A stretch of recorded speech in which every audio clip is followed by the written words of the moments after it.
Hey there, guys. So, just throwing this out here as a really quick video, a really quick follow up to the Abzan deck that I posted.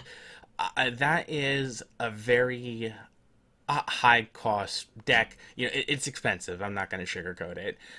And if I'm not going to tell you how to spend your money. If you have the funds to do it and you want to buy the best version of the deck as I've created it and as I've found it to be, straight up go for it.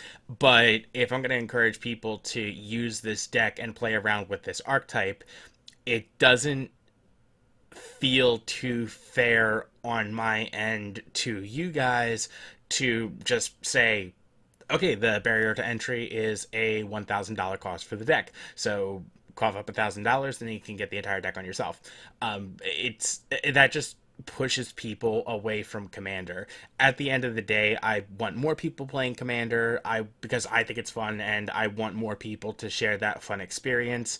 So if the cost of a deck is what is preventing you from playing Commander, and trust me, I get it. I fully understand if you don't want to play Commander because of the costs, and outside of going into the morality of proxies and everything like that, I don't want to contribute to the problem by saying, "Hey, all this fun that I'm having, it's very expensive, and if you don't have the expenses, you can't have fun." That's just not my thing. So I've gone to work and fine tune the deck as I have made it before, to try and make a budget version that still keeps the heart and soul of the deck, but isn't going to break your bank. Like I said, the traditional deck that I made the deck tech for costs about $1,000. After everything's kind of said and done here, this deck at the time of this recording does cost about, I'd probably say, $90 after taxes or after shipping and handling. The total cost of the cards, as I did the number calculation, is probably only about like mid to high $70. So not too bad, especially compared to the $1,000 version of the deck. We're cutting the cost of the deck by what, about 93%. That's pretty good. But even then, at the end of the day, if you're looking through some of the card lists as you see right now, there aren't too many changes to the core of the deck. This deck can still work on a budget, albeit, again, I'm not going to sugarcoat it, it's nowhere near as effective. When I am making, my version of the deck that I'm going to be running, I am saying I'm willing to make the full monetary investment, and I'm going to make the deck as good as it can be. When I'm playing around with this other list for other players who might want to get into the archetype of persist combo but don't want to have the funds for it, that's when I'm just straight up saying I am making a cheaper list. I will give you both lists. One to spend $70, $80, $90, whatever, to buy right off the bat. And then the other list so that way you know what to upgrade to if this is something you're very serious about and you want it to be as competitive as possible. So this is just going to be a very quick video. I'm not going to go over every single card again. I'm just going to go over, the broad generalization and a lot of the changes that I've made. As far as the persist creatures go, literally exactly the same, except I've included this lingering tormentor. I've tried talking about this card before. I just forget, some of the aspects about the card. It turns out this card has fear. This creature can't be blocked except by artifact creatures and/or black creatures. That has nothing to do with anything, because we're not really going to be going into combat damage, or at least we're not swinging in with this guy for the combat damage. I don't know, maybe you can. Maybe that's how you're going to win the game. If so, go for it. That fear can be relevant, but it's a 4-mana persist creature. That's why he's here. And I guess, to be upfront, the biggest difference between this list and my own list. In the previous video, when I went over my list, I talked about how consistency is broken up between repetition and redundancy. You're going to be sacrificing a lot of repetition in this deck. There are technically 0 tutors in this version of the deck. And that's because tutors are the expensive part. And they are what make your deck powerful. To kind of offset that a little bit, there is going to be more redundancy. There's going to be a couple more cards that do the same thing, and then going a little bit into how to bolster the consistency even outside redundancy with a lot of card draw, and I'll go over this section in a little bit more detail. But anyway, so yeah, just one more persist creature to increase the redundancy. The counter negation creatures are exactly the same. There really aren't too many other good ones, so yeah, it had no real reason to change this. uh in the sacrifice outlets, blasting station is expensive, so to keep things budget friendly, I took that out. Altar of Dementia is also kind of a little bit expensive. I think it's only really like about $4 or $5 though. That's less than like half a cup at Starbucks. So Altar of Dementia still made the cut, still a really good card, and I think it's fine that this one is still in here. If you really don't think you could afford that $5 card in particular, perfectly fine. Take this list, make it your own, replace it with a basic land that you could probably just walk into a card shop, say, hey, do you have any basic lands to fill up the deck? They'll give you like 300 of them. You just take one, put it in, you're good to go. But otherwise, uh, the only other real change here, so I took out Blasting Station because it was just expensive. I put in Blood Flow Connoisseur. This thing is pretty much exactly the same as Blood Throne. No, sorry. It's exactly the same thing as Carrion Feeder. Sacrifice a creature, put a +1/+1 counter on Carrion Feeder. Blood Flow Connoisseur can block, unlike Carrion Feeder, but Blood Flow Connoisseur costs 3 mana, which, when you have a card as good as Blasting Station in the original deck, there's no need to put in Blood Flow Connoisseur. Blood Flow Connoisseur is fine. It does exactly what we need it to, but we don't need that much redundancy in our original list because of how much repetition we have. So that's the only change there. In this part, we have a little bit more to work with, partially because we did get rid of the blasting station, but also because we don't have any of the tutors. We also don't have one of our primary cards, which is Protean Hulk, which is very expensive because it's a very sought out combo piece for very obvious reasons. And normally, if we're in my original list, if we're going to win with Zulaport Cutthroat or Cruel Celebrant, it's because we were able to tutor them up with Protean Hulk. That doesn't always happen, but that's normally where these two cards are coming from, is because something, Protean Hulk was sacked to something, and then we perform that full tutor part of the combo there.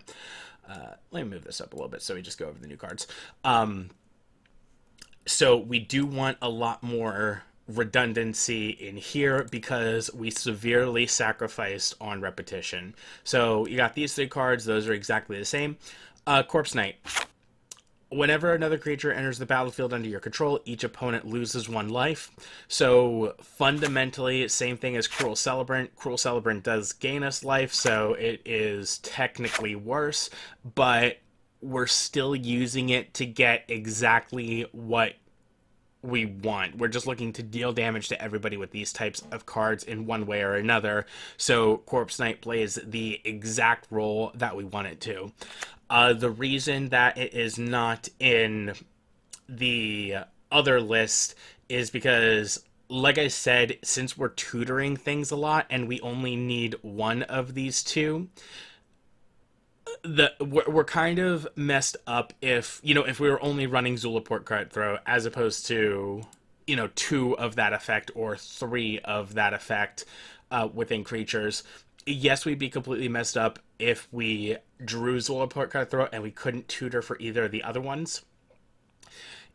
If we have 2 of them, the likelihood of drawing both is very slim. So even if we did draw Zulaport Cutthroat, we could still tutor up Cruel Celebrant.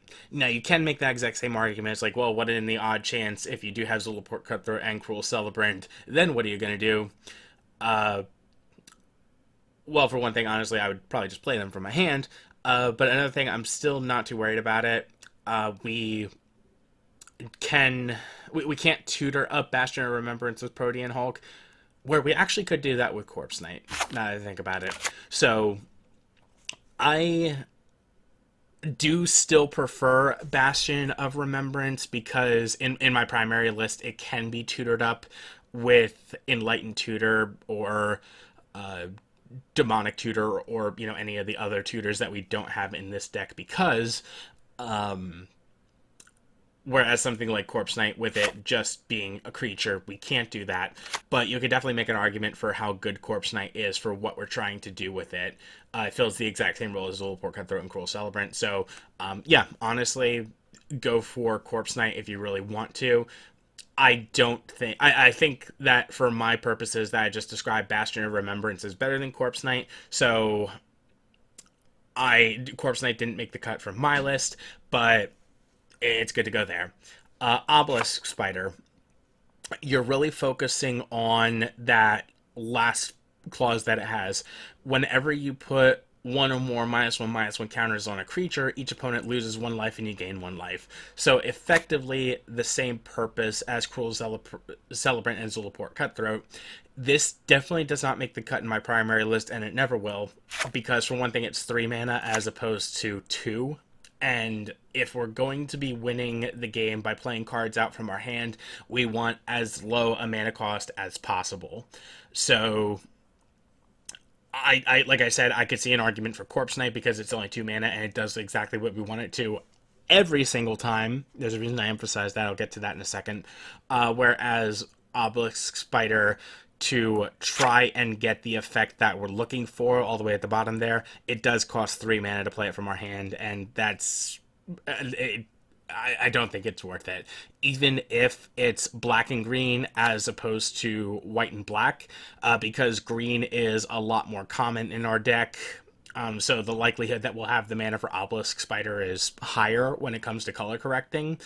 But if you built your land base properly, and I'll get to the land base over here in a few minutes, but if you built the land base properly, color correcting is a non-issue, and you're good to go and you don't need to worry about that. Abzan Ascendancy, this one's kind of a weird one. You put this one down when you have all, one piece from each of these other 3 categories, because what happens is, so when Abzan Ascendancy enters the battlefield, put a +1/+1 counter on each creature you control. So that's kind of nice if you have even 1 or 2 persist creatures that don't have the counter negations from the other category. This does offset that once, which can come in clutch. I'm not going to deny that. But really what you're looking at is whenever a non-token creature you control dies, create a 1/1 white spirit creature token with flying. So if you have, let's say, Nantucket Husk, Malira, and Putrid Goblin, and then you play Abzan Ascendancy, and then you just repeat that loop, you can create as many 1/1 white spirit creature tokens with flying as you want to, and you don't win the game there. But when you can threaten 35,000 white spirit creature tokens with flying, that can be evenly divided amongst your opponents, unless your opponents have a way of demonstrating that they can gain 10,000 life each, I think you can sufficiently say that you do win the game. Bear in mind, if you're going to be playing this on Magic Online, it's a lot of clicking. Still might be worth it. I think there's merit to this card. Oh, and one other thing I forgot to mention about Obelisk Spider, the second reason that it will never find a place in my main list, is because it says whenever you put 1 or more -1/-1 counters on a creature, the -1/-1 counters have to go on the creature. So that's fine, if we're looking at Good Fortune Unicorn, where you're putting the -1/-1 counter on it, but you're also putting a +1/+1 counter on it, so that's how it cancels out. Renata falls into this category, Juniper Order Ranger falls into this category, and Anafenza Kintree Spirit falls into this category.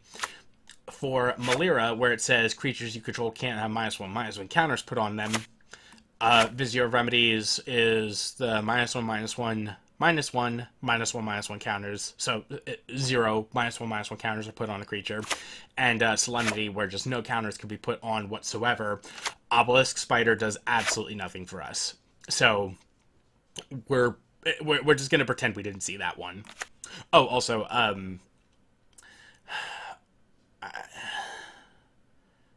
I know I mentioned these cards in the past. I forgot to mention Nantucket Husk and Phyrexian Ghoul. Exactly identical cards. They're both 2 generic, 1 black, sacrifice a creature. Phyrexian Ghoul gets +2/+2. They're repeatable sacrifice outlets. That's all they're here for. Kind of. I'll get to this category in a second. This is just basically card draw. But two more key differences to note for right now. When it comes to the ramp, I put in the guild signets because they are efficient mana ramp, and they're very cheap as far as money goes. You can replace them with the talismans. You can just replace them with straight up, I don't know, better lands. I don't know. Play around with these if you don't like them, but having very inexpensive mana ramp is going to be very crucial for this deck because, again, one of the routes that we're going to be used to winning, which is even more crucial in the budget list because we don't have the tutors and we don't have the way to cheat creatures into play, is going to be through actually just playing the creatures all at once. So the real way that you're going to be winning this through with this deck is you build up your board, you hope for, the great card draws and the great hand. Then you're in one turn, you're going to be spending 2 mana for Safehold Elite, 2 mana for Malira, 1 mana for Carrion Feeder, and then 2 mana for Zulaport Cutthroat. So what is that, 7 mana total? So yeah, you're just going to have to hope for a turn where you have an ideal hand and 7 mana to make it work. And then for the removal spells, the removal spells get very expensive. Mythos of Netherway is actually surprisingly expensive. Vindicate was, I think it was like $9, so that had to go. And we're not even going to get started on things like Anguished Unmaking. So, Mortify, destroy target creature or enchantment. Putrefy is destroy target creature or artifact, can't be regenerated. These feel flexible enough that they are good enough removal spells to put in this deck and still call them removal spells. They are not flexible enough to put in my main list because, again, these target very specific things, whereas, even Beast Within, Generous Gift, and Utter End, they all say permanents. These do not. These are very specific types of permanents, so they're objectively worse. But again, I wanted to leave a little bit of removal in here because, let's face it, if people are playing up artifacts and enchantments as other parts of combo pieces or other parts of high value, these are still 2 permanent types. And I think really the only other, as far as non-land permanent types go, you have artifacts, enchantments, and creatures. Each of these destroy a creature, and then it's one or the other. So there is enough flexibility where I don't think you're going to get completely screwed over. Like, I think the odds of somebody saying, let's drawing a Bolas' Citadel, and they're threatening to win the game next turn, the odds of that happening and then it's your turn and then you draw the Mortify where you can't destroy it because it's a artifact, not an enchantment. Actually, is Bolas' Citadel even an enchantment? Nah, it's an artifact. What am I talking about? Those are very slim. So I wouldn't worry too much about these, but bear in mind they are they cost less money for a reason. Now, going into this last category over here, because we are relying solely on redundancy and not repetition. We want to amplify that as much as we can. So I put in a lot of card draw. And if you've been playing, I guess specifically Black in Magic the Gathering, a lot of these will look familiar to you. Night's Whisper, you draw 2 cards and you lose 2 life. On a sorcery, because in Commander you start off with 40 life, losing 2 life is really no big deal. That's like, what, 5% of your starting life total. Obviously, don't use it if you are worried about end game deaths, but or like if you have 2 life, obviously you can't use this card, or maybe you can commit, give up, commit, give up. But yeah, so lose 2 life, draw 2 cards. Sign in Blood, same thing. You can choose another target player, so technically this is a kill spell if you mill them. You can either mill somebody out with this, or you can deal 2 damage to them, which is kind of sweet how flexible that one is. But more often than not, you want to draw this early and you want to use it on yourself. You gladly take the 2 life to draw 2 cards. Read the Bones, kind of the same thing as Night Whisper, except you get to Scry, which is a little bit better. It does cost 1 more generic mana, but small price to pay for 1 generic mana for a Scry 2 on within Abzan colors, let alone just on a black card. That's pretty good value. So for what we're looking to do, that's there. Painful Lesson, kind of the same thing as Sign in Blood. Oh, sorry. Target player draws 2 cards and loses 2 life. It's the same type of kill spell. It does cost 1 more generic mana, but it actually does cost 2 generic mana as opposed and 1 black as opposed to 2 black. So if you don't have 2 swamps, but you do have like a swamp and 2 forests, you can cast this as opposed to Sign in Blood. That's very rarely ever going to come up. I did try to optimize this land base enough that color fixing is a prominent feature, but if you absolutely, this card still has its place in this deck. That's why it's here. Succumb to Temptation. You draw 2 cards and you lose 2 life. Pretty much a strictly worse Night's Whisper or Read the Bone. Well, pretty much a strictly worse version of any of the other cards that we just talked about. We've gotten to the point where we've run out of like the good cards in this category, so we're just kind of making do with what we have. But again, draw 2 cards and lose 2 life. And this one, to be fair, is at instant speed, so that's relevant. You could do this at the end of your opponent's turn, and then if you have another card like Night's Whisper, for effectively 2 mana, because you're going to be untapping your lands before your upkeep. Or no, sorry, untap, then upkeep. But before your turn, you're going to be getting you're untapping your lands at the start of your turn. For 2 mana, end of an opponent's turn, you cast this, lose 2 life, draw 2 cards, untap, upkeep, draw. You draw for turn. And then, as the sorcerer, you cast Night's Whisper for 2 mana. You're losing 2 more life, so you lost 4 life, but for only 2 mana, you're drawing 5 cards throughout your turn. That can be relevant. I will say that. Painful Truths, I like this one a lot. You have to treat this one the same way you treat Mythos of Nethroi. You're not going to be paying... You're going to be paying each single one of your colors.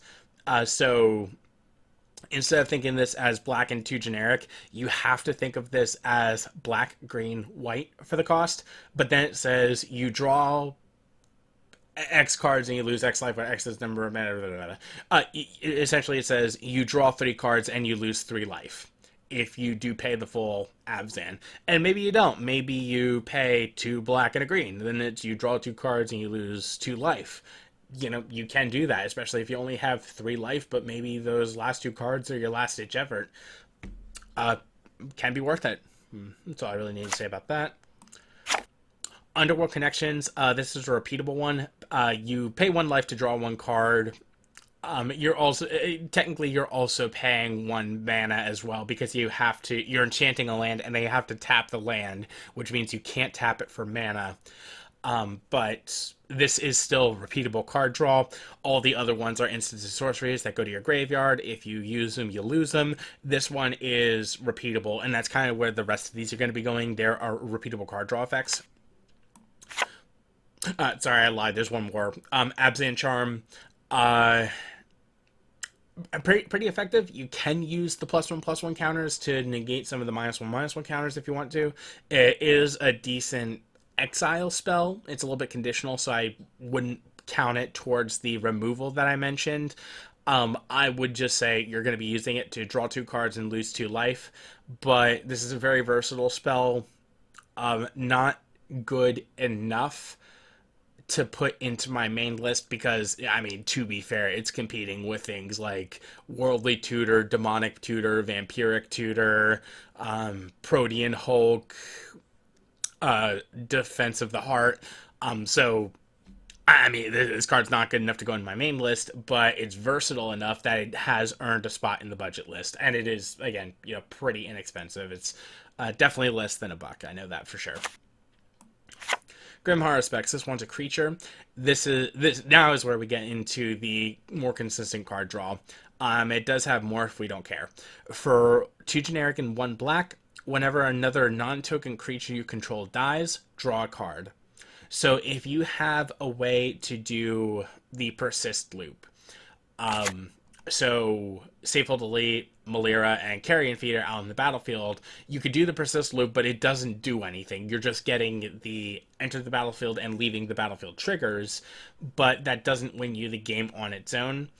At least if you have Grim Haruspex, you can do this as many times as you want to, because again, with persist, the creature itself is coming back. It's not create a token that's a copy of the creature that died. No, it's the actual creature. So whenever another non-token creature dies, or whenever another actual creature you control dies, draw a card. So every time you do the persist loop, with this out, you do get to draw a card, and then that's when you can draw into the Zulaport Cutthroats or Cruel Celebrants, and win the game from there. Oh, sorry. This is a mandatory trigger. So whenever another creature dies, you must draw the card. So you do have to be careful milling yourself out. But what will happen is you keep sacrificing the persist creature through the loop while Grim Haruspex is out. Get what you're looking for. Whether it's Cruel Celebrant or Corpse Knight, or even Alter Dementia if you wanted to just replace the Carrion Feeder and win the game that way. But then once you find the piece that you need and you put it onto the battlefield, you then sacrifice Grim Haruspex to whatever your sacrifice outlet is. So that way you don't draw a card off of Grim Haruspex and you lose the Grim Haruspex, so you're not forced to draw a card every time you do the persist loop. So that's the fail-safe that you get from that. Fecundity is kind of the same thing. It's an enchantment, so a little bit more resilient than the Grim Haruspex. An enchantment isn't going to die to a lightning bolt or a path to exile. But it says whenever a creature dies, that creature's controller may draw a card. Now, bear in mind this is a global effect. Your opponents can utilize this as well. This is definitely more of the group huggy part card of this deck. But most of your opponents aren't going to have multiple creatures dying all at once, whereas if you're doing a repeatable loop, you will. So whenever a creature dies, that creature's controller may draw a card. This is nice, at least, because it says may draw a card. So kind of in the same thing as Grim Haruspex. With Grim Haruspex, you have to sacrifice it at the end so that way you don't mill yourself out. But once you find, if you have Fecundity out, and once you find that Corpse Knight or Cruel Celebrant or Bastion of Remembrance or whatever, at that point, you just play the card that you drew into that you want, and then you say, okay, I'm going to repeat this loop, but I'm not going to be drawing any more cards off of Fecundity. Instead, you are going to be losing 1 life from Corpse Knight each time this happens, and then things go on as expected, so that's nice there. Mentor of the Meek. Whenever another creature with power 2 or less enters the battlefield under your control, you may pay 1 if you do draw a card. So this one does cost mana in order to draw the card. Every time you do the loop, you have to pay 1. Otherwise, you don't draw a card. So that's kind of the failsafe here is whenever you do the persist loop and the Mentor of the Meek is out, his ability will always trigger. Because again, whenever another creature with power 2 or less enters the battlefield under your control, you may pay 1. You'll remember that with the exception of Kitchen Finks, pretty much every single other of our persist creatures are 2/2s. Yeah, so they're all going to meet his requirements of power 2 or less, even when they have their -1/-1 counter removed from whatever the counter negated creature is. That's perfectly fine. Then you just have the option of paying 1 mana to draw a card if you absolutely need to. This one is the weaker of the card draw mechanics, but it is still there. It still has earned the spot because, at this point, we want as much card draw as we can get. Dark Tutelage Enchantment. At the beginning of your upkeep, reveal the top card of your library and put that card into your hand. You lose life equals to its converted mana cost. You're essentially drawing 2 cards per turn each time. I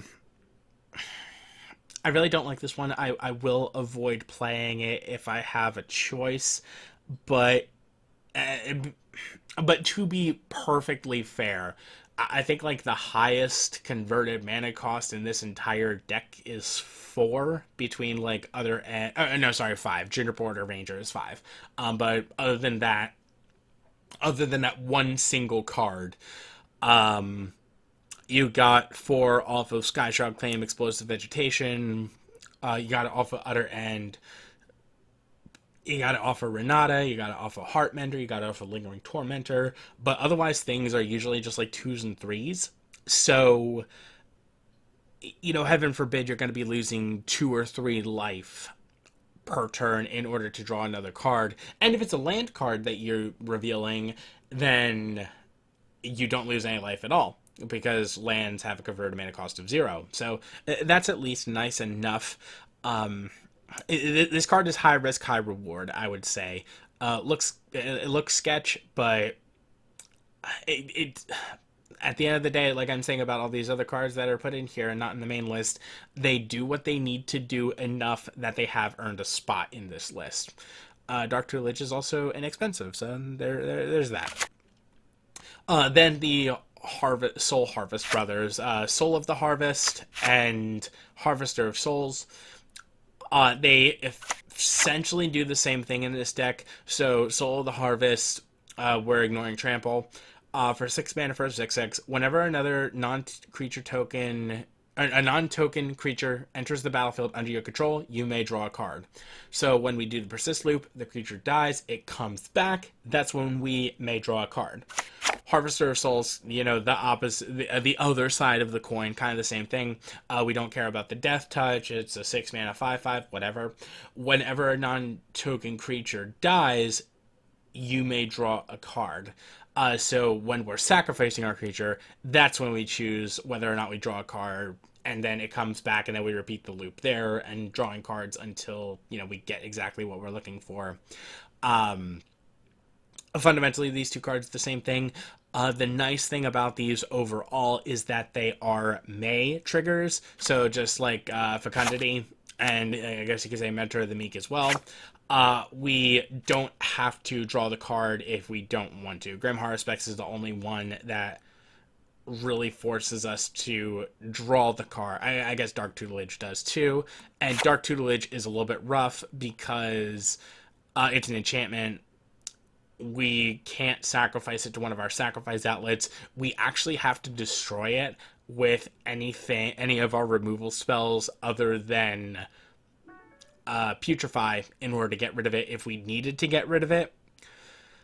I don't think it's going to be that big of a deal because this, unlike the other card draw or repeatable card draw that I've been talking about, this one does not trigger off of the loop happening. So if you can survive your upkeep, this one isn't going to be a problem for you.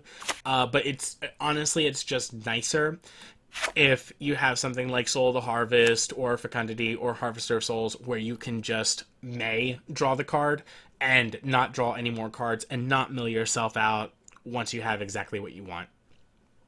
Otherwise, land base is super vanilla, super generic.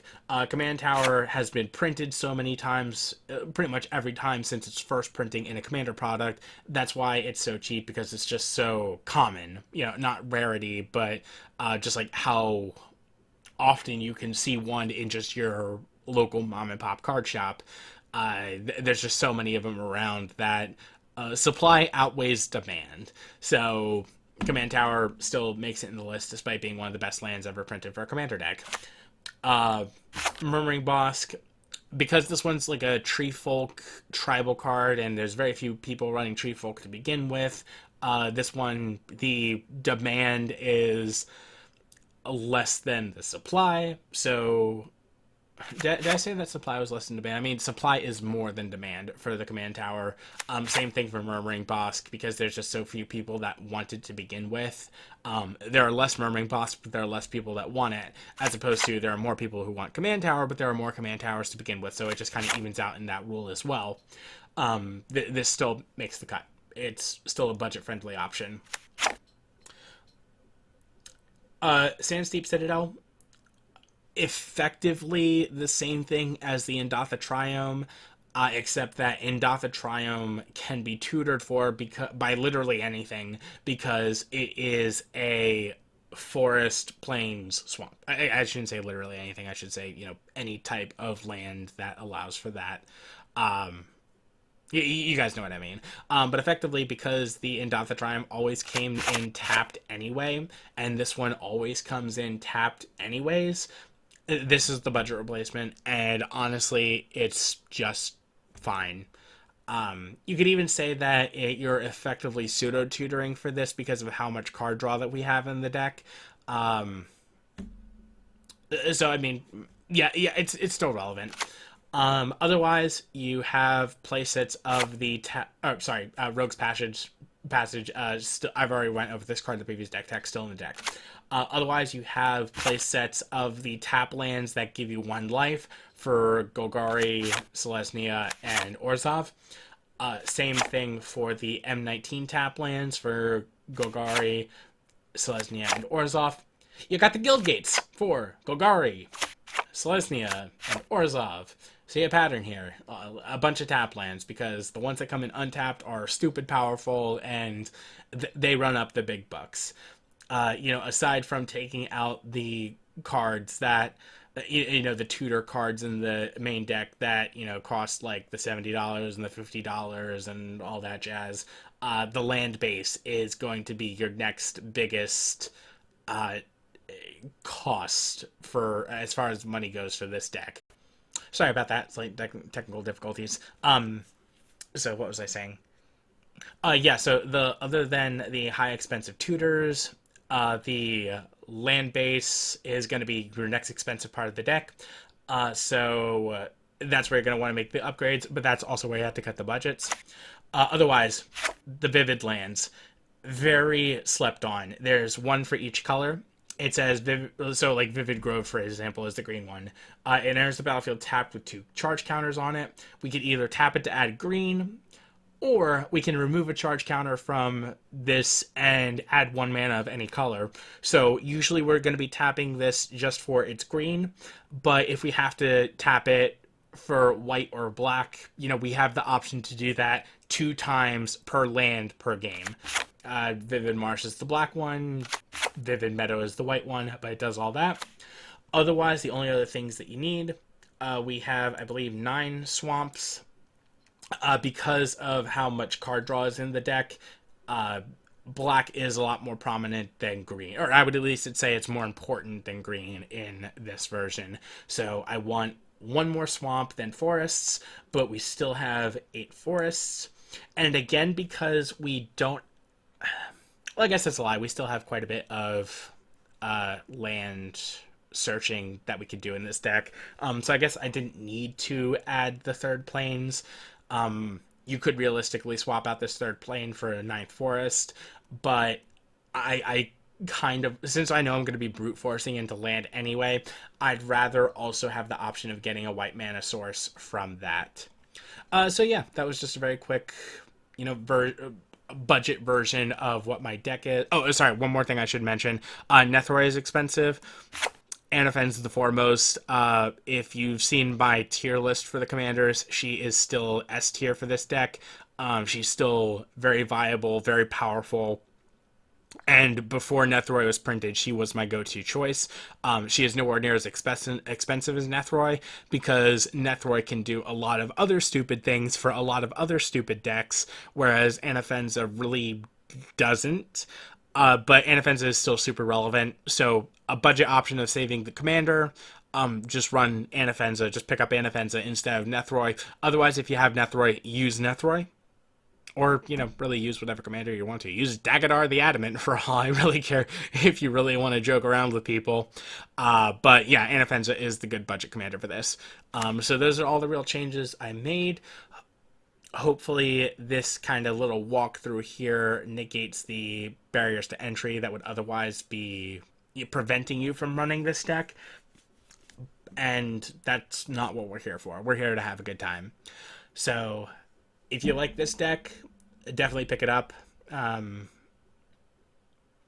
It's a great starting point, and eventually, like I said, the nice thing about Magic decks is you can upgrade them, build them into whatever you are looking for, and you will have a deck. So yeah, hope you guys enjoyed the video. Hope you got a little bit out of a little bit of information out of this. And I hope you are now more confident in being able to join the game. That said, I hope to see you all on the battlefield. Take care.